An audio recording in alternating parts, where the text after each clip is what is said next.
Welcome, friends, to the talk, The Reality of Illusion. First, there will be a reading from The Voice of the Silence. The Two Paths. Who shall first hear the doctrine of two paths in one? The truth unveiled about the secret heart. The law which, shunning learning, teaches wisdom, reveals a tale of woe. Alas, alas, that all men should possess Alaya, be one with the great soul, and that possessing it, Alaya should so little avail them.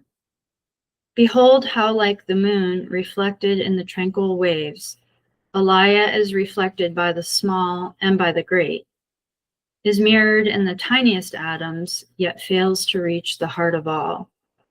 Alas, that so few men should profit by the gift, the priceless boon of learning truth, the right perception of existing things, the knowledge of the non-existent.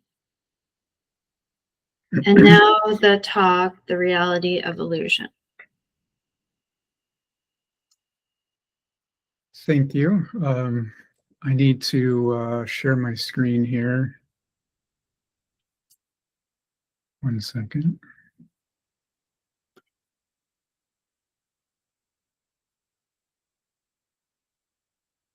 Oh, I think it's this one.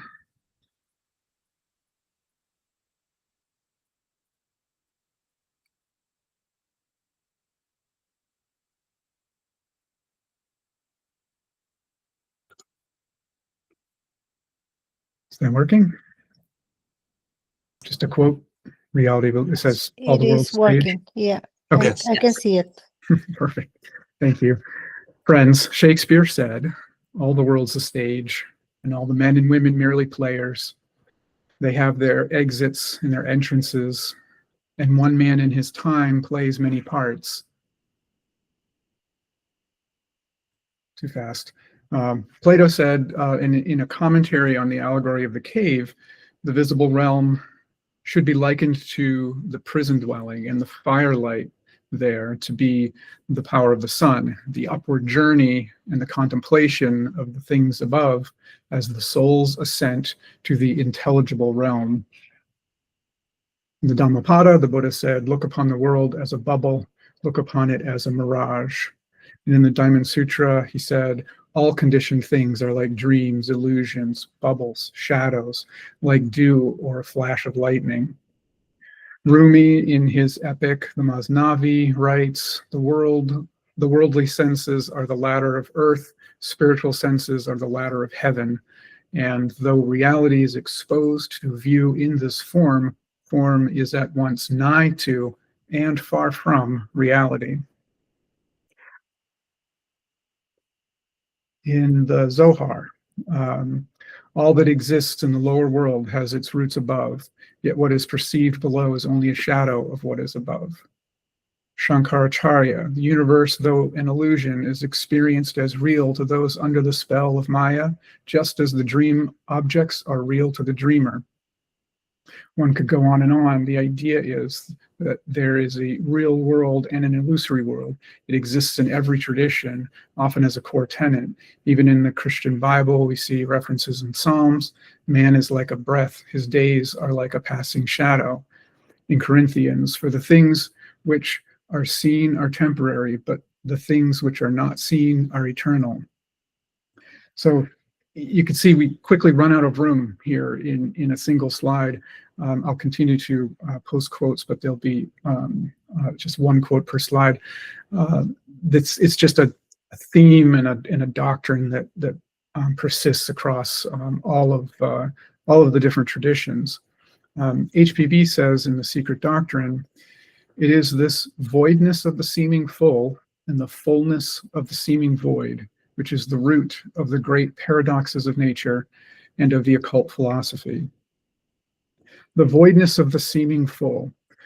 Consider the world around us, the material world, matter itself. Science can objectively demonstrate that matter is mostly empty of material substance. An atom is 99.999999999 empty space. 1/100000th of 1% of the universe is actually matter. You can't get much more voidness than that, and yet how we cling to it, how real it seems. So if an atom is just a tiny nucleus surrounded by an energy field, just energy, no substance, then what we think of as the solidness of matter is just an illusion. It is one object's energy field coming up against another object's energy field. We never actually touch anything. We can no more touch another person than if we touched a picture of them. And yet these illusions do not create the same experience. There is an extraordinary difference between reaching out and touching another person than there is in just touching a picture of them. We have to recognize that there are degrees of illusion and that these degrees are meaningful and instructive. Consider the secret doctrine. It's estimated that there may be many hundreds of thousands of copies printed over the years. Is the secret doctrine something that can be touched? Can it be contained in a few cubic centimeters of matter?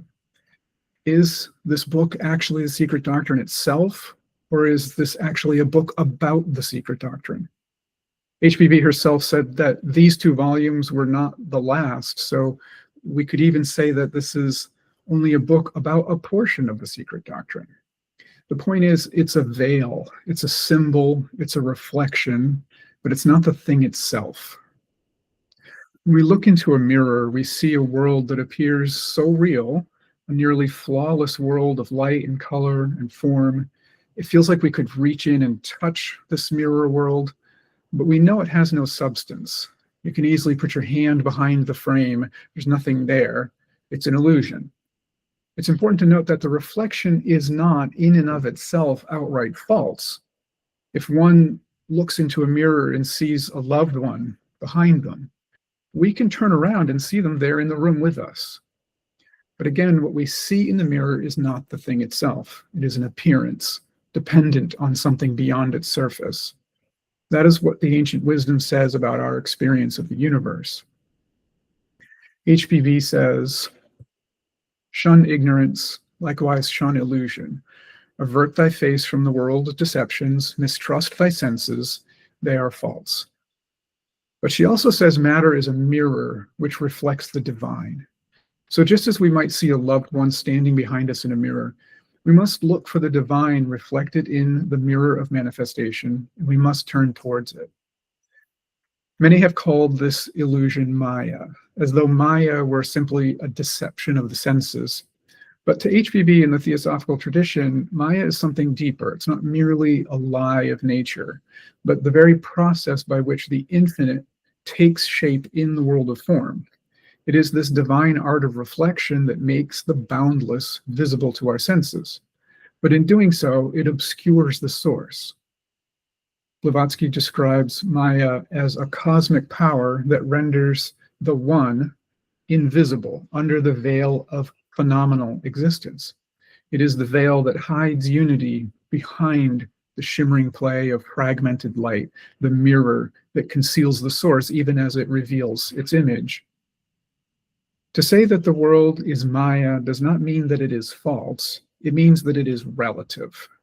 What we see is not ultimate reality, but some portion or distortion of reality reflected and refracted through the limitations of our consciousness. The world of change and contrast is the necessary reflection of the changeless absolute. So rather than think of Maya as something we need to reject or escape, perhaps it's something we should examine and understand. This is the only way we can begin to see through it and glimpse beyond the play of appearances and turn toward the eternal truth that it reveals. To understand Maya, we must begin by asking, what does it mean to call something real? Theosophy answers that reality has degrees. The absolute, as mentioned in the opening remarks, boundless, changeless, and eternal, this is the only true reality. Everything that arises within it is real only in a relative sense, like the reflection of the sun on a lake. The light is genuine, but its shimmering form is not the sun itself, nor is the surface of the lake even the true nature of the lake. The surface conceals a thriving landscape of aquatic life beneath. The Sanskrit root of Maya, ma, means to measure or to limit. From this comes the deeper sense of the word, that which gives boundary to the boundless, measure to the immeasurable. Maya is not a falsehood, but the principle of differentiation, the power by which the infinite becomes the finite and the unmanifest becomes the manifest. To call the world an illusion does not mean it is non-existent, but that it is conditional. Everything in manifestation is real only as long as the conditions that sustain it endure. Like a rainbow appearing in the mist, its beauty is observable, but its form depends on light and vapor. Theosophy does not deny the world exists. It invites us to see it for what it really is, not as a deceit, but as a symbol, a reflection, a divine process of becoming. The deceptive nature of this limited, fragmented reality is not in the universe itself. It's in our mistaking what is transitory for something permanent, mistaking the relative reality for the only reality. To penetrate Maya is not to reject the world, but to see through it, all the way through it, to what is truly real. It's worthwhile to put this idea of Maya into a cosmic context. Theosophy teaches that behind all manifestation lies the absolute, the unconditioned, boundless reality that Blavatsky calls Parabrahm. When we say it's beyond existence, the mind is tempted to think, well, if it's beyond existence, then it must be non-existence. But we're told that Parabrahm is beyond existence and beyond non-existence. It's beyond all thought, all time and space. Nothing can be said of it except that it is the eternal root of all. From the absolute arises the first veil, the beginning of manifestation. This veil is called Mula Prakriti, the root substance, the mother deep from which all worlds are formed. Here, the play of Maya begins, for as soon as the infinite becomes the field of manifestation, reality is born. The one becomes the many, the unmanifest becomes form, and spirit mirrors itself in matter. Blavatsky writes that the absolute is like pure light, unseen until it encounters contrast.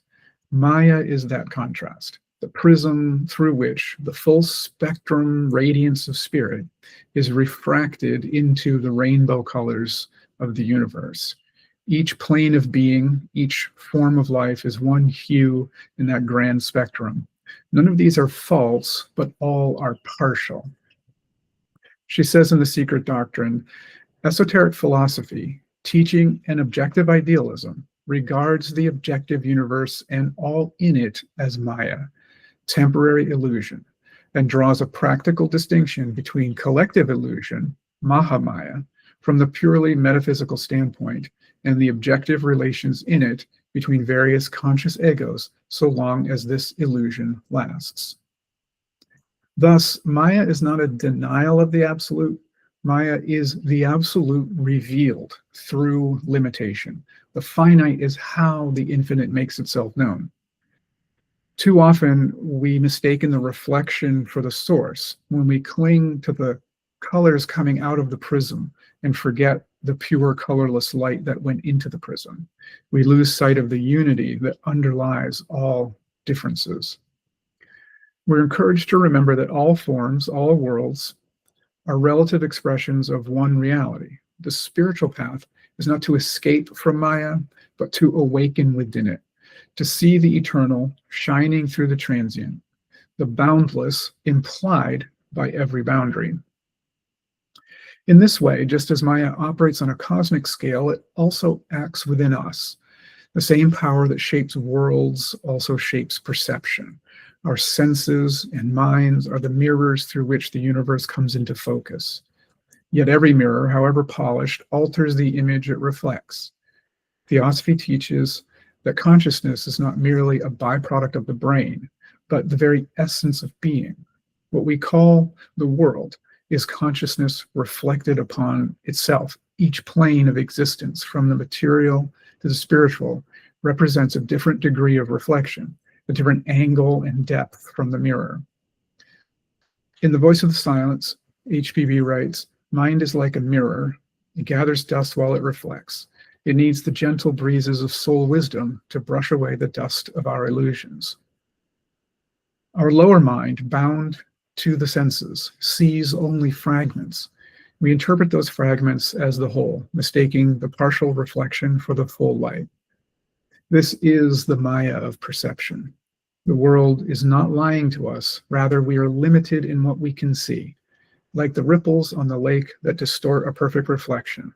Our emotions, desires, and delusions ripple through consciousness, blurring the image of truth. Blavatsky says that the universe is a mirror of the divine mind, but man sees only his own reflection therein. We project our own nature onto the world and then take that projection to be reality. The outer illusion is sustained by the inner one. To see through this veil, we must quiet the waters of the mind. When consciousness becomes still, the mirror clears, and we begin to see not our own reflection, but the light behind it. This is the work of spiritual discernment, to know when we are seeing truth and when we are only seeing ourselves. For in truth, the world has never hidden the divine. It is our restlessness that keeps the image trembling. Just as there is a cosmic Maya that veils the absolute, there is also a personal Maya that veils the self. As the universe reflects the one through the many, each human being reflects the universal consciousness through the prism of individuality. But in that reflection, we begin to identify with the reflection itself. This identification is the root of the illusion of personality.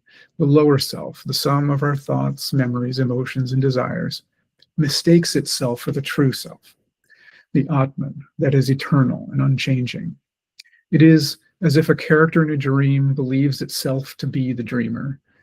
We live within the dream of our own becoming, forgetting that the light which animates it does not belong to the dream, but to the higher nature. HBB often wrote that the personal self is both the instrument and the obstacle of our awakening. Without it, there can be no experience, no learning, no self-awareness. Yet when it takes itself to be the center of existence, it becomes the chief agent of Maya. We cling to things that pass on, and we suffer when things change, but we have mistaken the reflection for the real. Theosophy teaches that a true spiritual life is not about destroying the personality, but about purifying and aligning it. The mask must become transparent to the light behind it. Through self-observation, detachment, and compassion, the personal self gradually becomes a clear channel for the impersonal soul principle. Then Maya no longer deceives, it reveals. To awaken from the personal Maya is to recognize that our true nature is not the reflection, but the light that makes reflection possible. In that recognition, the illusion of separation begins to dissolve, and the self stands unveiled. If Maya were simply deception, the universe would be meaningless, with no possibility of universal discernment. But Theosophy points to another truth. Maya is not a mistake in creation, it is the theater in which creation unfolds. In the Sanskrit tradition, this is called Leela, the divine play. The cosmos is the eternal spirit expressing itself through rhythm, contrast, and motion. It is a dance of light and shadow, a play in which the infinite delights in its own reflection. In The Voice of the Silence, HBB says, "Must thou harmless make thy own creations, the children of thy thoughts, unseen, impalpable, that swarm round humankind, the progeny and heirs to man and his terrestrial spoils. Thou hast to study the voidness of the seeming full, the fullness of the seeming void. O fearless aspirant, look deep within the well of thine own heart, and answer, knowest thou of self the powers, O thou perceiver of external shadows?"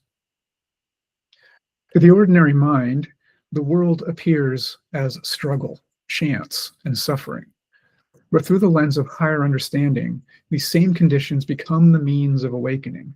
Every joy and sorrow, every birth and death is a gesture in the great play of consciousness seeking to know itself. Maya is the costume, not the deception. The actor beneath it is divine. Blavatsky reminds us that detachment does not mean indifference. The wise participate fully in life, yet remain aware of its transitory nature.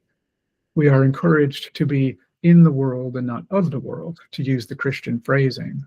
The wise act, love, work, and serve within Maya, but their vision is anchored in the real. This is what the Bhagavad Gita calls acting without attachment to results, moving through the world as the self, not as the mask. Krishna says to Arjuna, set thy heart upon thy work, but never on its reward. Act, but do not be attached to the fruits of action. When we recognize Maya as divine play, the tone of life changes. We cease to battle the illusion and begin to appreciate its artistry. The goal is not to flee the theater, but to awaken as both actor and audience, knowing that behind every scene, the same eternal light is shining and guiding. The play continues, but we play our part consciously, joyfully, and free. Furthermore, Maya does not operate on only one level. There are layers or successive veils that correspond to the planes of consciousness. Theosophy teaches that there are 7 planes of being, each more subtle than the one below it: physical, astral, mental, up to the divine soul. On each plane, Maya assumes a different form. What is illusion on one level often appears as reality on the next. On the physical plane, Maya manifests as the apparent solidity of matter. Science tells us that what seems solid is mostly empty space held together by invisible forces. And on the emotional and mental planes, Maya takes subtler forms, the illusions of feeling and thought. We mistake our emotional reactions for truth or our opinions for reality. Each layer of perception adds its own distortion, like a colored lens through which we view the world. The purpose of spiritual evolution is to see through these veils, one by one. As consciousness refines, each plane reveals itself as a reflection of the one above. The seeker learns to distinguish between appearance and essence, between shadow and light. To see through Maya is not to destroy it, but to understand its capacity for transparency. When HPB says in The Voice of the Silence, the mind is the great slayer of the real, let the disciple slay the slayer, she hints at this multi-layered nature of Maya and tells us that even though the mind is the slayer of the real, that the disciple is not the mind. The disciple is distinct from the mind, something higher than mind or Maya. To live with this awareness is to walk gently in the world, to know that every perception is a doorway, and every veil, however thick or thin, is a step toward the light. The idea of Maya may seem abstruse and metaphysical, and we've really only scratched the surface here. There are thousands of references to it in the ancient literature of all traditions, at varying breadth and depth of metaphysical complexity. Physics tells us that what we call matter is not solid substance, but patterns of energy and probability. The world we touch and see is a field of interactions, an elegant illusion of stability arising from motion. This vision echoes the Theosophical view that form is a temporary condensation of the formless. Quantum theory has shown that observation affects reality, that the act of perceiving actually shapes what is perceived. The universe behaves as though consciousness itself plays a role in the unfolding of events. HPB hints at this insight when she writes that the universe is the mirror of the divine mind, and that humanity, through perception, completes the circle of creation. We do not merely observe Maya, we participate in it. Even in psychology, we find the concept of Maya resonating. Our minds filter and interpret every experience through memory, language, and emotion. Each person lives within a world partly of their own making, a subjective universe woven from attention and meaning. Culture, media, technology all extend these filters outward, forming shared constructs that we call reality, the shared illusion that HPB calls Mahamaya. The ancient doctrine firmly connects to the modern study of perception and cognition. To see this convergence is not to reduce spirituality to science, but to recognize a correspondence between the two. The mystic and the physicist stand at the same threshold, peering into the same world that dissolves the same way under scrutiny. Both discover that the more closely we look at the universe, the less material it becomes, until what remains is only awareness itself. And in that awareness, the old truth of theosophy is renewed. Maya is a reflection of consciousness appearing as form, and the task of the student is to remember and seek out the reality behind the reflection. That is what is truly meant by being a seeker. We've looked at Maya through the lenses of cosmos, the mind, and science, but in practical terms, how does one actually pierce the veil? Theosophy teaches that liberation does not come from rejecting the world, but from perceiving it as it really is. Maya loses its power and gains its value when we see it as a veil to be pulled back or seen through, and not just as a prison or an illusion. The first step is discernment, the ability to distinguish between the real and the unreal, the permanent and the transient. Every spiritual tradition begins here. We learn to watch our thoughts and emotions, to ask, who is the one that sees? The more we observe the play of Maya, the less we are caught in it. The next comes detachment, not as cold withdrawal, but as freedom from bondage to outcomes. Blavatsky wrote that the disciple must act without clinging to reward, praise, or result. Detachment clears the mirror of the mind, allowing the higher self to reflect without distortion. Compassion then arises naturally because we no longer see others as separate from ourselves. Through meditation, study, and selfless service, the seeker aligns with the eternal current that flows behind appearances. Gradually, consciousness shifts from the surface to the depth, from reflection to source. Maya remains, the world still moves and changes, but the soul perceives the changelessness within the change. To pierce the veil is not to destroy it, but to see through it, to see past it. It is to recognize that the same divine light shines in all forms, and that every moment, every encounter is an opportunity to awaken. The veil becomes translucent not by striving, but by clarifying. When we stop grasping at shadows, the light reveals itself, and Maya becomes transparent to the real. Maya is not the enemy of truth, but a necessary garment. Without the veil, there could be no medium of discernment. Without the play of forms, the formless could not be known. The universe, with all its beauty and struggle, is the shining surface of an infinite depth. The purpose of life is not to flee this world, but to awaken within it. Blavatsky wrote that the universe is worked and guided from within outwards, meaning that all manifestation proceeds from the inner to the outer, from spirit to form. When we look upon the world with this understanding, every moment becomes sacred. The fleeting is seen as the face of the eternal, the mirror through which the one contemplates itself. So while Maya is, in one sense, illusion, it is also necessary for this stage of our spiritual evolution. It is the divine artifice that allows consciousness to experience itself in endless diversity.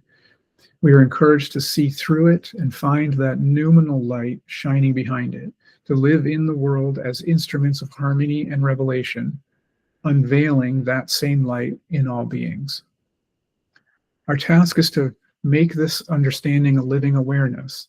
Wherever we look, whatever we do, we should remember this may be Maya, but it is also the dance of spirit within form. And to see it clearly is to walk in freedom, to act with compassion, and to rest in the knowledge that behind the play of appearances, the one is ever present, radiant, and whole. So we'll end this with a single passage from the Secret Doctrine that crystallizes the essence of everything we've talked about here. The universe is called, with everything in it, Maya, because all is temporary therein, from the ephemeral life of a firefly to that of the sun. Compared to the eternal immutability of the one and the changelessness of that principle, the universe, with its evanescent, ever-changing forms, must be necessarily, in the mind of a philosopher, no better than a will-o'-the-wisp. Yet the universe is real enough to the conscious beings in it, which are as unreal as it is itself. Thank you. That's talk.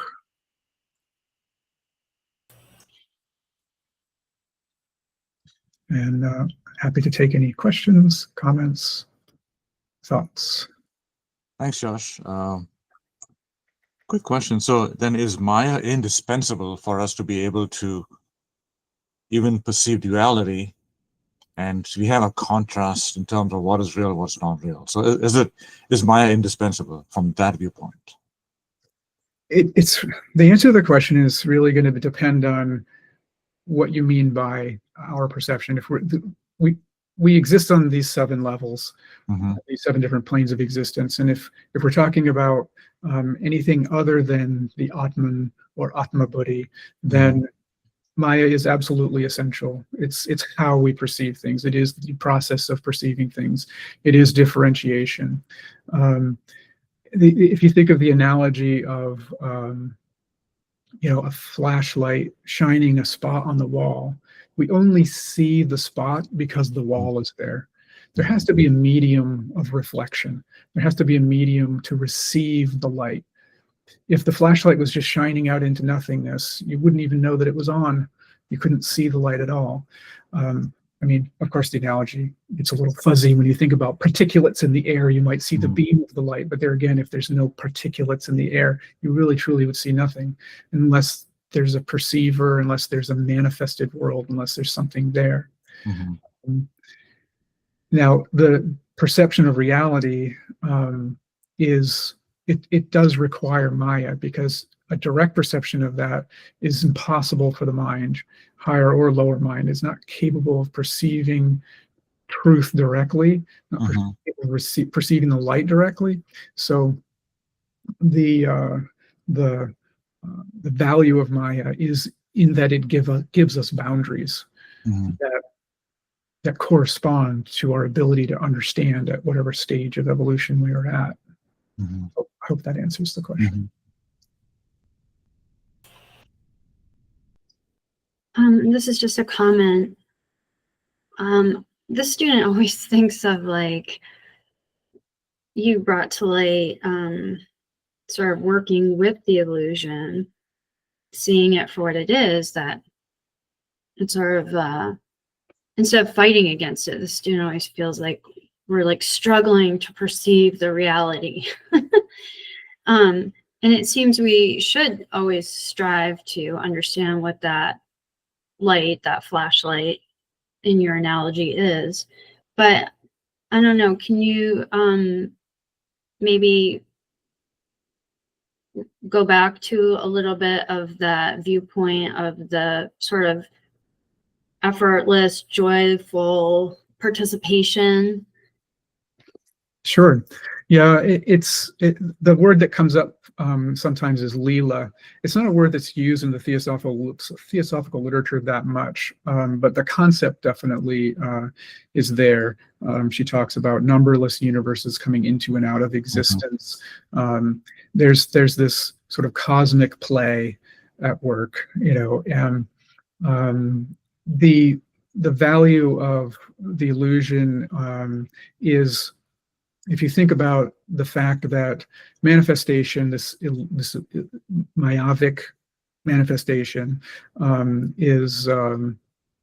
happens in the form of cycles, and we embody that, we align with that, we harmonize with that when we sing or when we dance or when we do anything related to cycles or rhythms. Music. These are all things that we can only do because those things exist in this illusory world, because of the world of cycles, the pairs of opposites. We couldn't draw a picture with black ink on a white page if there weren't the contrasts of black and white. So it's this it's the school of manifestation. It's this environment in which we are being educated. That can take many forms. Like we talk about, modern psychology talks about the only way we learn anything is play. The more like play a learning experience is, the more sticky and impactful that learning is. And the less like play that a learning experience is, the less sticky and impactful that is. So that's got to correspond with what we mean by Leela and what we mean by being in the illusion but not of the illusion. If we look at, just even games, like we create games for ourselves, and they're almost always some type of competition, some type of struggle, some type of strife, that we delight in this in some way. So there's no reason to think that life itself is really any different as we look at the joys and struggles and ups and downs as all aspects of our spiritual progress, spiritual growth. Thank you. So does Maya itself lead to the so-called pair of opposites? It's the process of manifestation that Mhm. introduces pairs of opposites. Mhm. Maya is born at that same time. So I Mhm. don't know that it's Maya that leads to the pairs of opposites. I think Maya is the pairs of opposites. Mhm. It's an aspect of manifestation. It's one way of thinking about the pairs of opposites, because we know there aren't actually any opposites. Mhm. All is one in the absolute. So as soon as we start talking about manifestation, we're talking about things can be measured. We can only measure something in contrast to something else. Mhm. And Maya is that measurement. Thank you. Yeah.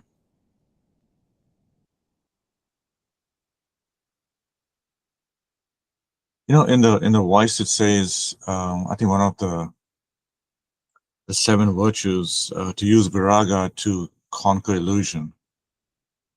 Is that basically one way to look at that? Would be, as Krishna put it in the Gita, free yourself from a pair of opposites. And the question is, how do we really do that in an highly objective world?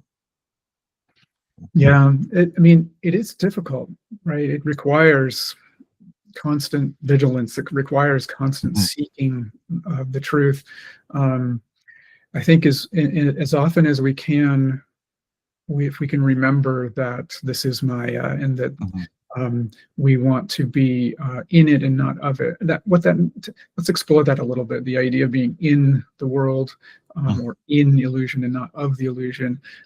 It means that you recognize it for what it is, but you don't let it sway you emotionally. You don't let it. You don't let the lower nature cling to Mhm. the conditions of it or how those things make the lower nature feel. With regard to the lower nature, there's this idea that if we think of it like a faithful horse, Mhm. right? It's a vehicle. It takes us where we need to go. It helps us perform work, but we want to take good care of it. We don't hate the horse. Mhm. We don't despise it. We're not trying to get rid of the horse. Because if we got rid of the horse, we couldn't do the things we need to do. It's a Mhm. useful thing for us. It's a useful aspect of our conditioned existence, and we want to feed it well, and we want to groom it well, and we want to train it well. But in all cases, we're the master of it. Mhm. And lightning may strike on the horizon, or maybe it's a marching band. It could be anything, and the horse may freak out. The horse may become, like nervous about it. It's our job to reassure the horse, to Mhm. give it comfort and solace, and make sure that we understand what it is, and we know that the marching band will pass, the lightning, is temporary, or the thunder, and we don't panic just because the horse panics. right? So just maintaining this distinction, we maintain, like as I mentioned in the answer to your first question, it depends on kind of what level we're perceiving things from. As we mentioned, as you practice this, as you strive to look for the light behind the reflection, we become better and better at that discernment, and we can move up the scale from which our thoughts and actions are based, right? With no effort, and by just operating on inertia, with no mental, effort at all, we will be operating from, the point of the lower nature. We are the horse, basically, at that point. Sometimes never more even than just physical reaction to things. But as we start to examine our lives and our environment, we start to ask questions, we start to look for the truth, then we get to move up the scale and start to operate from the lower mind, and then from higher mind, and then eventually from, buddhimanas. And it's a gradual process of progressive awakenings. These are like the veils that are removed. We're behind multiple veils, and they correspond to those different layers of our nature.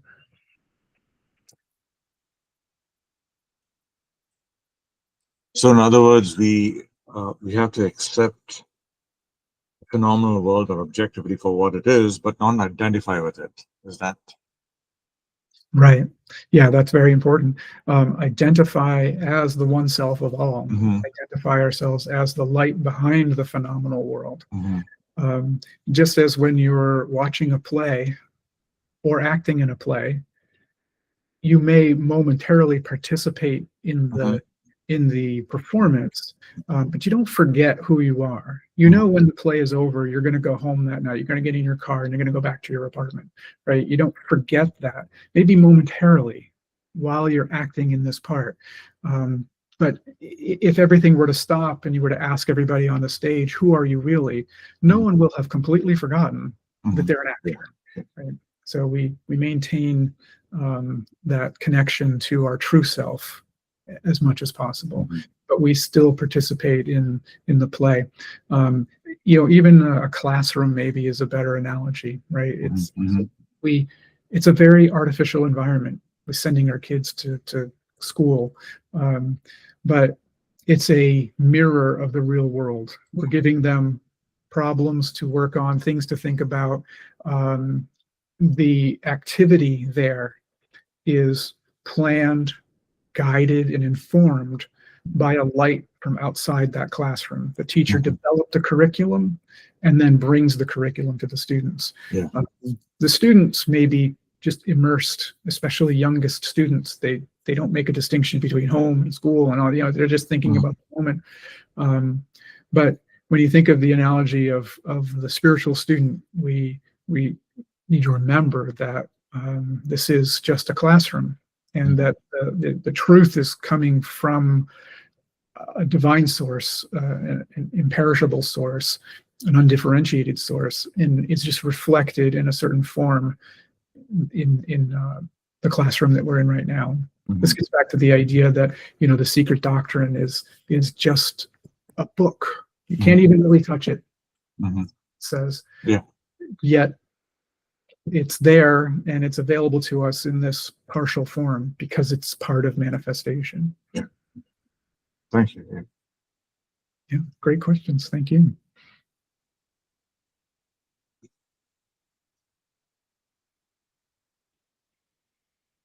So, Pythagoras, I think it was Pythagoras, recommended every night sort of going over our day, and rejoicing in the good, and kind of trying to recognize where we went wrong and how to do it better the next time.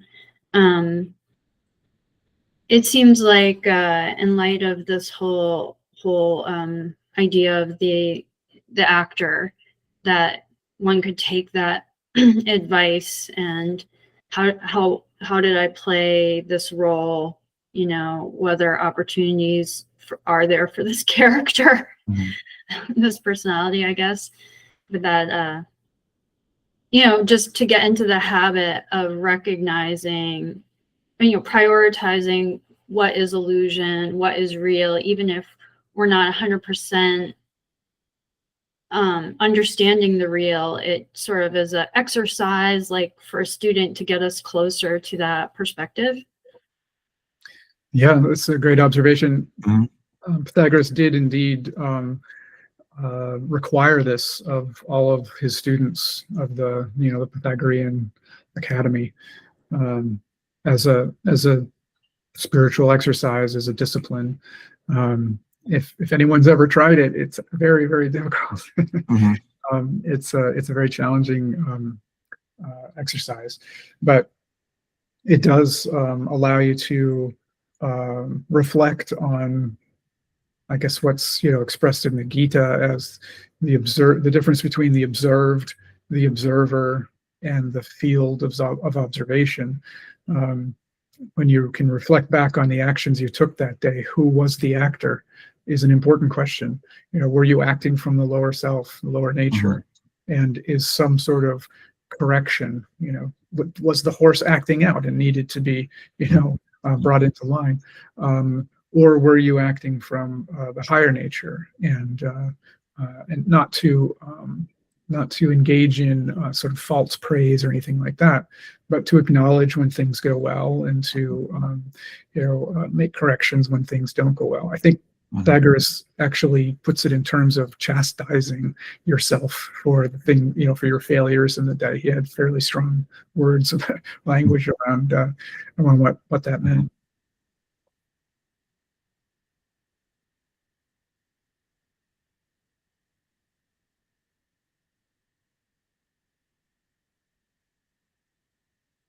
One final question.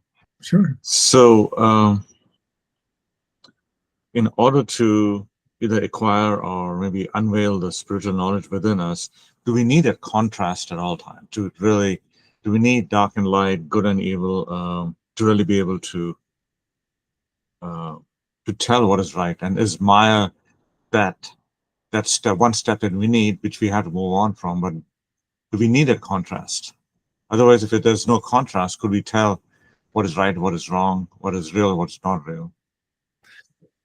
Yes, I mean, according to the teachings, this contrast is there in order to help us discern, to help us see the boundaries and understand. It says it's the infinite, becomes the finite, so that we can know the infinite. We have a tendency to see the finite and think that the finite is all there is, because let's face it, it's vast. We're talking about everything. Everything. Yes. Not every, not not beingness. We're not talking about beingness. We're not talking about the absolute word, but everything else, like all of manifestation. It's hard to get your mind wrapped around the idea that that isn't infinite, or that isn't everything, but that a true everything, a true one reality, is something beyond all of that. It's very hard to understand. So, contrast is extremely important. It's also worth noting that not everything comes in black and white. There are sometimes very, very subtle shades of gray. This is where discernment comes in again, where we have to apply our higher mind to really try to understand what all of these very subtle swirling shades of every color might actually mean. In any case, there's a observation that it is manifestation, that it is illusion, and it is Maya, but it isn't necessarily as obvious as black and white. So great questions. Thank you. I think that's our time, 12 o'clock. Yeah. Are there any final thoughts or questions? No, just thanks and gratitude for a really wonderful talk. Thank you. Yeah, thanks, Josh. Appreciate that. My pleasure.